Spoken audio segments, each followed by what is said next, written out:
Hello friends. आज की video में हम प्रतिस्थापन विधि द्वारा समीकरण को हल करना सीखेंगे। तो चलिए फ्रेंड्स वीडियो स्टार्ट करते हैं। देखिए, सबसे पहले हम जानेंगे कि प्रतिस्थापन विधि कहते किसको है। देखिए, इस विधि में क्या होता है कि सबसे पहले समीकरण एक से x या y किसी का मान निकाल लेते हैं और उसको समीकरण दो में रखते हैं। फिर इसको हल करके x और y दोनों का मान निकाल लेते हैं, ठीक है। या फिर ये काम हम समीकरण दो से भी कर सकते हैं। समीकरण दो से x या y किसी का मान निकाल लेते हैं और इस मान को लेके समीकरण एक में रखते हैं, ठीक है। और इसको हल करके x और y दोनों का मान निकाल लेते हैं, ठीक है। तो ये जो मान हम समीकरण एक से निकाल के समीकरण दो में या फिर समीकरण दो से निकाल के समीकरण एक में जो मान हम स्थापित करते हैं, इसी को हम कहते हैं प्रतिस्थापन विधि, ठीक है। तो चलिए इसको हम हल करते हैं और इसको हम डिटेल में समझते हैं, ठीक है। तो सबसे पहले हम समीकरण एक से हल करना शुरू करते हैं, ठीक है। और आप चाहें तो समीकरण दो से भी कर सकते हैं, ठीक है। तो सबसे पहले हम समीकरण एक से हल करना शुरू करते हैं।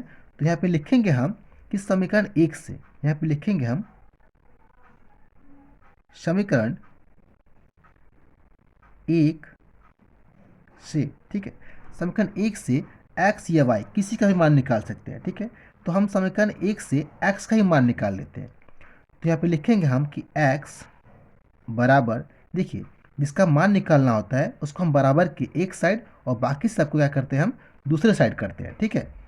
तो यहाँ पे लिखेंगे हम x बराबर ये दो और इस y को इधर करेंगे तो क्या हो जाएगा, यहाँ पे माइनस है ना, तो इधर जाएगा तो प्लस हो जाएगा, तो प्लस y हो जाएगा, ठीक है। अब इसको हम समीकरण तीन मान लेते हैं, इसको हम समीकरण तीन मानते हैं, ठीक है, समीकरण तीन। अब हम क्या करेंगे, इस मान को समीकरण दो में रखेंगे, ठीक है। ये जो x का मान है इसको हम समीकरण एक में नहीं रखेंगे क्योंकि जो मान निकला है वो समीकरण एक से ही निकला है, ठीक है। तो इसको हम समीकरण दो में रखेंगे, ठीक है। तो यहाँ पे लिखेंगे हम कि समीकरण तीन से x के मान को समीकरण दो में रखने पर, ठीक है। तो यहाँ पे लिखेंगे समीकरण तीन से x के मान को, x के मान को समीकरण दो में रखने पर, ठीक है, समीकरण दो में रखने पर, ठीक है। क्या करेंगे, अब इस समीकरण दो को यहाँ पे लिखेंगे। समीकरण दो कितना है, ये है 4x प्लस 7y बराबर 30। ये हमारा समीकरण दो है। अब इस समीकरण दो में x का मान रखेंगे, ठीक है। तो यहाँ पे लिखेंगे हम 4 और x की जगह पे x का मान लिखेंगे। तो जब भी मान रखना होता है उसको हम क्या करते हैं, कोष्ट में करते हैं, ठीक है। तो यहाँ पे कोष्ट में x का मान रखेंगे। तो x का मान है 2 प्लस वाई, ठीक है।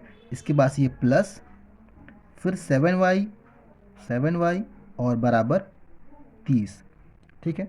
अब इसको हल करेंगे। देखिए, इस कोष्ट में क्या है, कोष्ट में 2 प्लस वाई, ठीक है, और बाहर क्या है, 4 है। तो इस पूरे कोष्ट में 4 से क्या है, गुना है। तो क्या करेंगे, हम इस 4 से इन दोनों में बारी बारी से गुना करेंगे। तो 4 से जब दो में गुणा करेंगे तो क्या होगा, 4 दूना का 8 होगा। तो ये हो गया 8 और फिर प्लस, अब इस 4 से y में करेंगे तो क्या होगा, 4y।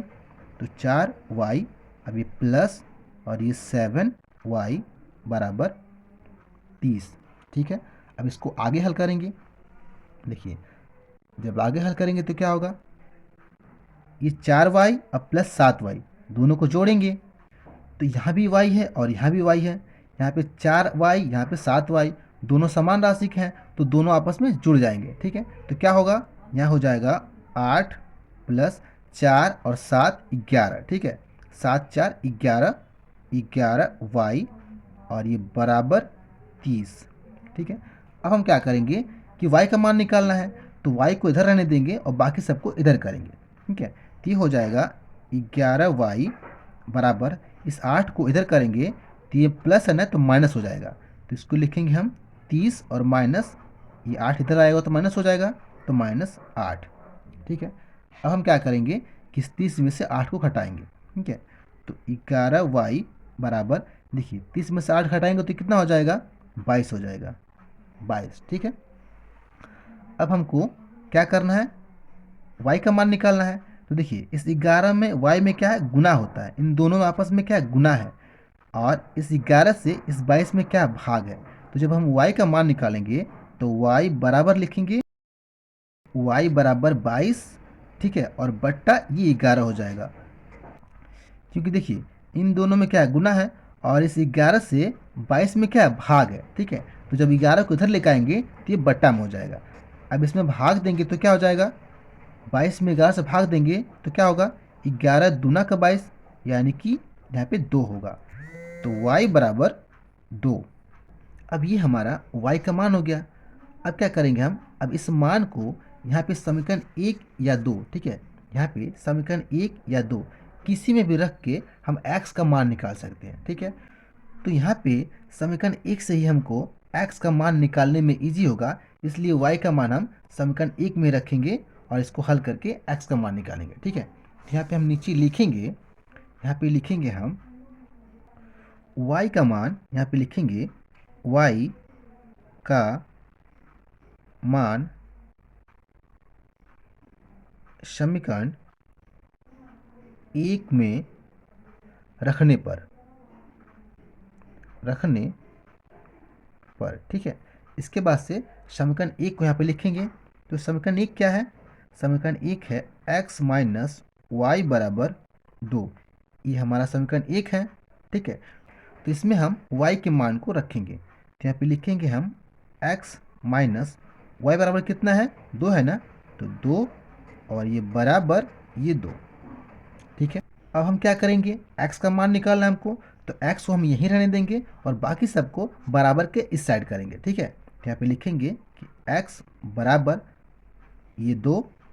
अब इस 2 को इधर करेंगे तो ये क्या है, माइनस है ना, तो इधर जाएगा तो प्लस हो जाएगा, तो प्लस 2। अब इन दोनों को जोड़ेंगे तो कितना हो जाएगा, बराबर 4 हो जाएगा, 2 2 4। तो x का जो मान निकला, x बराबर 4 हो गया। ठीक है, तो यहाँ से हमारा x और y दोनों का मान निकल गया। तो आंसर हमारा क्या है, आंसर हमारा है x बराबर 4 और y बराबर कितना है, 2 है। ठीक है, तो ये हमारा आंसर हो गया। देखिए अगर एग्ज़ाम में आए तो बिल्कुल आप इसी तरह लिख के हल करेंगे। ठीक है, बिल्कुल इसी तरह आपको हल करना है। ठीक है, तो इस वीडियो में इतना ही फ्रेंड्स। वीडियो अगर आपको पसंद आई है तो वीडियो को लाइक करें, चैनल को सब्सक्राइब करें, ताकि मेरा आने वाला वीडियो अब तक पहुंच सके, और शेयर करना तो बिल्कुल ना भूलें। Thank you friends.